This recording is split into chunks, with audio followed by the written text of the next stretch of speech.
হয় আমাৰ প্ৰস্তুতি ভালদৰে চলি আছে আমি যিমান পাৰোঁ সময় দি আছোঁ বিহুখনক লৈ আমি খুবেই সুখী আনন্দিত হয় আমি কৰি আছোঁ প্ৰস্তুতি কৰি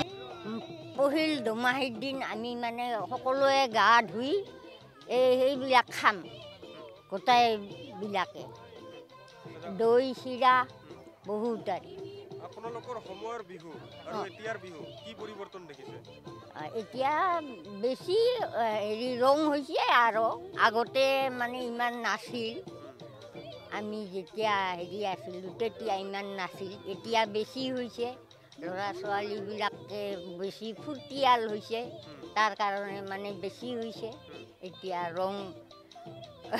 বেছি চিৰা পিঠা বহুত যোগাৰ কৰিছে কি পিঠা বনাইছে ঘৰত শুকুনা পিঠা তাৰপিছতে এই তেলৰ পিঠা চিৰা দৈ মিষ্টি মানে হয় প্ৰথমতে আমি আপোনালোকৰ চেনেলৰ যোগেদি অসমবাসী ৰাইজলৈ নতুন বছৰ নৱবৰ্ষৰ শুভেচ্ছা তথা মাঘ বিহুৰ শুভেচ্ছা জনাইছোঁ লগতে আপোনালোকৰ চেনেলৰ প্ৰতিটো পৰিয়ালবৰ্গকো আমি এই চেগতে আমি টেঙাইগাঁও অসমৰ পৰা টেঙাইগাঁও বাকী ৰাইজৰ ফালৰ পৰা আমি শুভেচ্ছা জনাইছোঁ হয় আমি প্ৰতি বছৰে আমি যুৱক চামে লগ লাগি আমি এই অনুষ্ঠানবিলাক কৰি থাকোঁ এইবাৰো ঠিক আমি সেনেকৈ বিশেষ ব্যতিক্ৰমী অনুষ্ঠান কৰিব পৰা নাই যদিও বা কাৰণ গাঁৱৰ পৰিৱেশ চবেই আমাৰ গাঁৱৰ ইয়াৰ এইখিনি অঞ্চলৰ ৰাইজ আমাৰ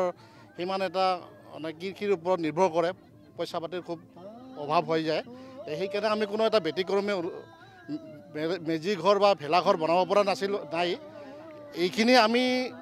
চবখিনি মানে গোটেই ল'ৰাখিনি আমি বা গাঁৱৰ ৰাইজৰ সহযোগত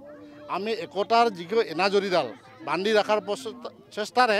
আমি অনুষ্ঠানবিলাক কৰিছোঁ যে প্ৰথম দিন আমাৰ উৰুকাৰ দিনাখন আমি ইয়াতে আমাৰ ৰাজবংশী ভাষাত আমি লাখল ভাত খাওঁ বুলি কওঁ পিকনিক হয় আমাৰ আৰু আমাৰ ওচৰে পাঁজৰে আলু চুৰ কৰা এইবিলাক পৰম্পৰা হৈ থাকে কাৰোবাৰ আমি হাঙাৰ বুলি কওঁ জেওৰা বুলি কয় সেইবিলাকো আমি আমাৰ এই এতিয়া চবেই মানে কামৰ পৰা মানে কি সময় নোপোৱা হৈছে কোনোবাই কাপোৰ ধোৱা খোলা কৰি আছে কোনোবাই ঘৰ মুচি গেছে সাজি গেছে একদম মানে বিহুৰ কাৰণে সাজু আৰু কোনোবাই পিঠা বনাত ব্যস্ত কোনোবাই আৰু আলহী আহিব ক'ৰ পৰা আলহী আহিব কেনেকুৱা পিঠা খাই ভাল পায় সেইটোৰ কাৰণে মানে প্ৰস্তুতি কৰি আছে তেনেকুৱা আৰু এতিয়া ঘৰৰ মানে বৰ্তমানটো এতিয়া এৰা বৰা ধানৰ এই যে কিবা এই বনি চিৰা বুলি কয় আমাৰ গাঁৱত সেইটো মানে চবে খুন্দি আছে ঢেকীয়ালত আৰু তাৰপিছত কোনোবাই এই কিবা পোৱা পিঠা বুলি কয় সেইটো কোনোবাই এই ধান চিৰা খুন্দি আছে নাৰিকলৰ লাড়ু এইবিলাক মানে চবে ৰেডি কৰি আছে আৰু বিহুৰ কাৰণে